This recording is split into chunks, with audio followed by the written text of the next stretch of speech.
Assalamualaikum. So, saya Kak Nak. Hari ni Kak nak buat resepi Ramadan bersama dengan Adabi. Mesti yang tak sabar kan? So, menu Kak Nak of course lah senang dan yang penting memudahkan mak-mak zaman sekarang. Okey, jadi kita start untuk menu yang pertama. Kak Nak akan share nasi goreng Cina. So, ini favourite anak-anak you. I tahu, you jangan risau. Okey? So, untuk step yang pertama kita akan masukkan kita punya bawang roast.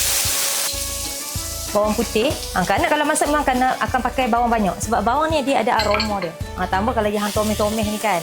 Macam gitu. Okey, tomeh sampai dia naik bau, sampai dia kekuningan macam tu. Okey, then Kak Nak akan masukkan udang dan juga ayam.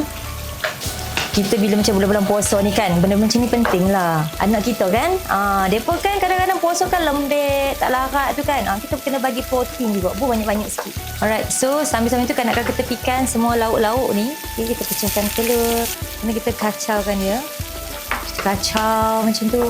Bagi dia serasi macam tu. Selepas itu, step ni nasi. Nasi ni kalau nak sedap lah untuk nasi goreng ambil nasi yang tak habis semalam.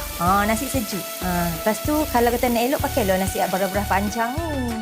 Baru dah nampak kelas sikit sok kan. Sorry, lepas tu kita akan guna perencah paste daripada Adabi dan nasi goreng Cina. Masuk ni je. Semua perasa dah siap. Ada setengah dia kacau nasi putih dengan perencah dulu. Kadang-kadang aku lupa tak saat nak bubuh awal-awal. Tapi tak apa, benda ni kacau je tak kira. Okay, kita dah goreng rata dah. Okay, nampak perencah dia dah. Dah okey dah. Kita punya nasi semua dah masak. Dah bunyi menitik. Nasi dah masak. Kemudian kita akan masukkan kita punya sayur campur. Sikit. So, inilah kejadian dia. Nasi goreng Cina daripada Adabi. So, dah siap kita punya nasi goreng Cina. So, selamat berbuka.